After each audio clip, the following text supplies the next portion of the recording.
Welcome to the Wake Before the Day podcast with my parents, Klarc and Bobby.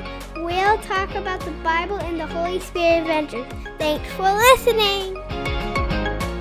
Hey, what's up, friends, family, and complete strangers? Thanks for tuning into the podcast. Whether you're listening on Spotify, Apple Podcasts, Google Podcasts, or through the church app, we're excited to be with you. Today, I have my good friend and guest, Rich Rideout. Everybody say hi to Rich. Good morning, everyone. If you're at church on Sunday or watched online, he just preached, and now he's hanging with us this week, Monday, Wednesday, and Friday for the podcast as we work our way through Genesis. So real quick, in case folks don't watch the sermon on Sunday, tell us a little bit about yourself. Who are you? What'd you do? How'd you get so strong? Richard Rideout. Boom. Been at Emmanuel for about 20 years. Okay. Just started just to step up a little bit more because I retired from the fire service, 33 years. 33 years, my man. Yes, sir. Thank you, yeah. And have a wife, married, a couple of fantastic kids. Cool. That's it. And you just graduated seminary, what, a year ago? Yes, about a year ago. I went to Westminster Theological Seminary. Cool. Yeah. Awesome. All right, just fun question for you. What was your favorite class from seminary and why? Favorite class was Faith and Science. Okay. What did you like about it? Because most people think that faith and the Bible has nothing to do with science. Okay. But as I found out is that the Lord is the ultimate scientist. He created it all. Yeah, for sure. Yes. Okay, on the flip side of the coin, what was your least favorite class? Wow. Least favorite I class won't tell your professors, I promise. So. was probably Greek 1. Okay. It's very, very difficult. Okay. And is that because of the content or because of the professor? No, it was more the content. Okay. Just learning Okay. that language as best you can. For sure. I always found that a lot of my professors would make or break the class because some of the subject I was dreading the most, I had fantastic professors that were really personable and really passionate and got in it, and it redeemed it for me a little bit. And then there were some classes, like my Christian ethics class I was really excited for, just tanked. Just next to worthless. Come on. I was really hoping to take something out of this class, and hopefully this doesn't get back to my seminary or my professor. But, man, I'm glad to hear what you liked and didn't like. All right, outstanding. Awesome. So thanks for preaching yesterday on Isaac, and now we're jumping into Genesis. You and I have Genesis 23, 25, and 27 this week. So what stood out to you? As far as Genesis 23, I think probably one of the biggest things that stood out to me was that Abraham, he actually came to mourn Sarah, his wife. And it really speaks to marriage, number one, and just that companionship. Oh, for sure. And that we as people do mourn, but even on a grander scope, it really shows us keenly how how sin has brought death in, which never was the original purposes of God, and how that part of it is really broken. Yeah, for sure. I mean, if you go back to Genesis 22, it's such an odd story pointing towards Jesus. But as it goes back to the heart of God in Genesis 1 and 2, creation, life, flourishing. That's what he wants for us. And when we don't choose to walk in blessing, it just doesn't go well. No, and so as you talked about marriage and Abraham and Sarah, there are moments where they were incredibly godly, faithful, following him. And then like us, there was multiple times where they nosedived, and you and I are reading it going, what are you doing? Come on, you know better. Absolutely. Absolutely. I know what you mean. I think Abraham in this story, he was really humbled. Yeah. I think this is probably one of the times I've seen him the most humble. I mean, he actually bowed, in front of the people. Twice it mentions here in the scripture where he bowed himself, and it really kind of shows us, as Christians, how we can really behave in the business world, with ethics, with integrity and For the sure. like. You should have taught my ethics class. Take it up a notch there, buddy. So, okay, specifically now, Genesis 23, Sarah passes away. What stands out to you from these 20 verses or so? From the 20 verses, Yeah. Let's see.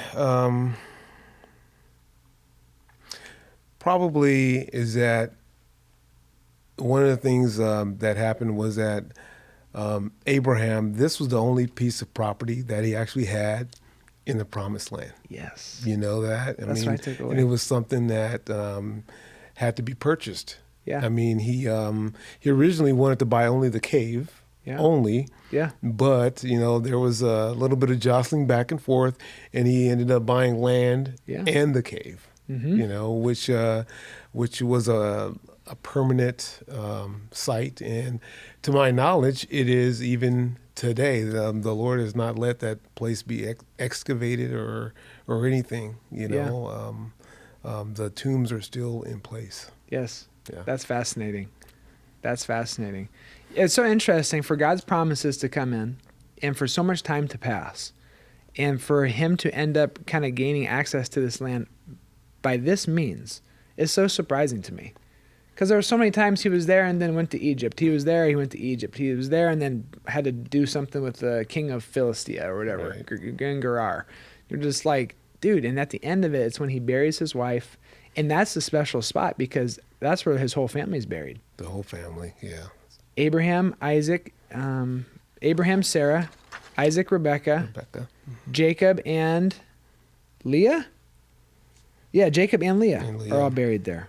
So it's that's a very important, special place. So when you think back about Abraham and Sarah's life, their ministry, their relationship, like what stands out to you?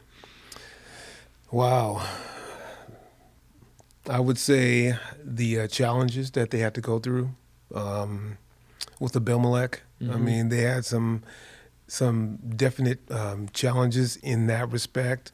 They had challenges with, obviously, with a child, and then Abraham having to sacrifice or had to even think about sacrificing his only son. Yeah. Those were some very, very big issues in my book. Yeah. When you actually look at them, but they made it through as a couple. Mm-hmm. They stayed together basically up until Sarah died, which is the passage we're looking at now. Yeah, till death do us part. Yes. That's right. I appreciate that passage. Jody and I did a podcast on it last week, but when the three visitors came and were talking to Abraham, and told him that you are going to have a child 1 year from now, and how she laughed silently in her heart. So she was overhearing and eavesdropping, but I like that God included both Abraham and Sarah in that story because she played a vital role in this and was the mother of Isaac, which was a fulfillment of God's prophecy. Absolutely. So that's a beautiful thing. So what else stands out from Genesis 23? Genesis 23, well, let's see here. I think that the people in the land, they said something, it says, thou art a prince of God among us. Yeah. So even the people of the land, they knew that that Abraham was a man of God. Yeah. By, his peaceful nature, by the blessing that rested upon him, that he was a man of God, and they really respected him even in the country that was not his own. Yes. So I think that was something that really stood out to me. And for us as Christians, even in today, we can do the same thing. I mentioned this on my sermon yesterday, that we can stand out, among people, that we should let our light shine before men so that the Lord can be glorified. I mean, it's just so important that we can breathe life and help people along with their walks also.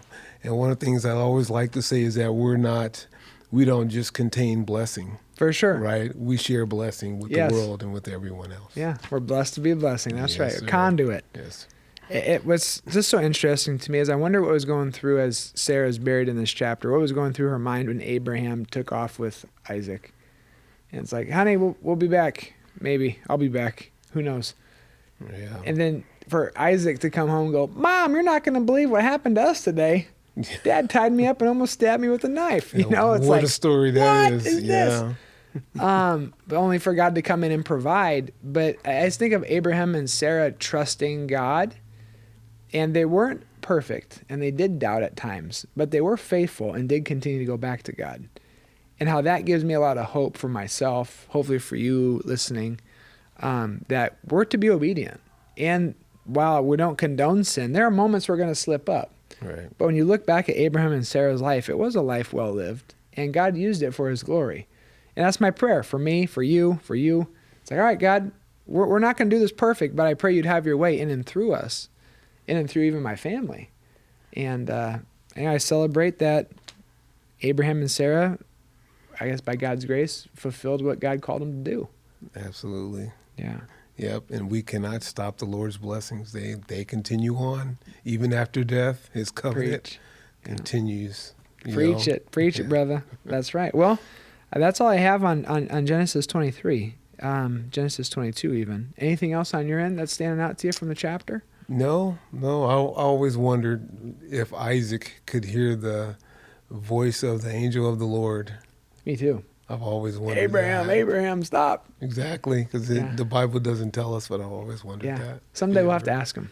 Yeah, when we get up there, that'll be a great question. What was that like, man? That's crazy, Awesome. Well, hey, thanks for coming into the studio today and hopping on the podcast. Absolutely. Excited. Richard and I will be together on Wednesday and Friday as well. So thanks for tuning in. And keep reading Genesis. I want you to read it, write it, pray it, and share it. And ask those around you what they're getting out of the Word. It's a gentle accountability. And we're praying that we're people of the Word and Spirit, and God will be glorified in our life. So thanks again for tuning in.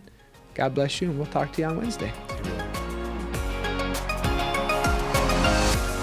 The Lord bless you and keep you. Make his face shine on you and be gracious to you. The Lord turn his face towards you and give him his peace. Have a great day.